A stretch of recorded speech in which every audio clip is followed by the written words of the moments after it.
Welcome back to another video, guys. My name is Chief Pat, and today, bringing you guys the 8th episode of my Journey to Legends series. So today, we're making the final push up to 5,000 trophies. Obviously, finding bases like this with the Eagle Artillery on the outside is going to help out just a bit, and hopefully we can make that final shove, hit Legend League, and let's go ahead and see what happens. So for this first base here, you guys might have witnessed the worst wall breaker deployment in Clash of Clans history. I lost all 7 of my wall breakers without even sniffing a wall, so I had to use 2 of my jump spells in the top right in the very beginning to spread out my troops, and then now we're finally going to make our way into the base. So unfortunately, not going to be able to save any jump spells to try to go for the bottom hand side of the base, but still, looks like my rage spell is dropping right now, my Eternal Tome right after, and you guys might have noticed what I did with my Eternal Tome and my free spell. Normally, you don't want to stack the free spell and the Eternal Tome on top of each other because they sort of serve as the same effect to make the defenses in the radius useless. So yeah, that's what I'm going to do by using those at 2 separate times. You have, I think, like 5 seconds of invulnerability from the Eternal Tome and 6 seconds from the free spell. So in total, 11 seconds of pretty much invulnerability for the troops nearby in that area, which turns out to be really effective, and I've already destroyed the entire core. Now, since that Eagle Artillery was on the very top, normally for this exact base design, the Eagle Artillery would be where the Dark Elixir storage is, so not having that hammering down on my troops is actually working pretty well for me, and I still have 2 heroes that are maxed out for HP with the Queen and the Grand Warden, and then for the King, he's at about half, so he's not that bad as well, and still I have 4 witches, a couple of golems, so let's go ahead and keep slowly pushing throughout this base. Okay, so King's acting as a sort of golem for me, while my Queen's shooting over the top with the witches. Looks like my golems are going to switch to the center of the base, and overall, they're going to be able to tank both of those archer towers for me, and so far so good, as there's only about 3 compartments left. There is an archer tower right here that my King's going to take out,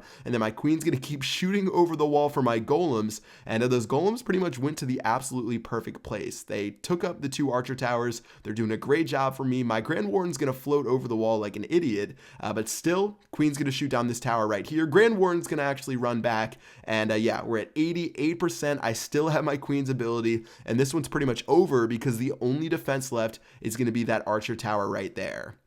So Queen's ability has been popped. Let's go ahead and switch through the rest of the raid because obviously 3 heroes left. It means this one archer tower is going to die. That's going to do it for this one. A 3-star raid right here against Maku, against in the clan Pekatori. And yeah, 13 trophies for that 3-star. Looks like the Eagle Artillery on the outside, again, is not that effective of a tactic. Let's go ahead and check out one more raid, and it's bound to be probably the most dramatic 3-star I've had in my life for Clash of Clans. All right, well, golems are going down on the top right. This is a pretty similar base design to what we saw earlier. I'm just going to attack from the same location. Going to drop all my golems right now. Looks like that first wizard tower is going to go down fairly easily. Troops are making their way in. No wall breaker fails on this one, so I actually had all of my jump spells to use. And now I'm just going to keep attacking from the same side of the base. Now, this base is obviously different. It definitely doesn't have the same design as the other one, but still, the attack strategy is the exact same. Try to make my way to the town hall to get the guaranteed 50%, and then maybe I'm able to overthrow the rest of the base using those jump spells that I have left. Okay, so second jump spell has been dropped right now. Third one was just used as well. I just wanted to make sure all of my troops were freely able to move throughout the core of the base, and if I was able to get 3 stars, that would obviously be nice as well. Okay, so 43%. Looks like my golems, wizard, and witches are doing a great job on the top, and obviously in the core, I have all of my heroes as well as some of those troops as well. So with about 55% damage, things are looking really good for this battle. Obviously, I still need to take care of that Eagle Artillery, which is slamming away on my troops from the very bottom, which obviously was the missing factor in that last raid, but looks like I still have 2 of my heroes at full HP with the King at about 1/3, so slowly just trying to take down the rest of these buildings while my Queen's shooting down the spell factory, the barracks, not really focusing on any of the defenses. Okay, so on the top left, most of my stuff has now died, so it's really just up to my heroes, as well as I think I see 1 witch and 1 wizard remaining right here.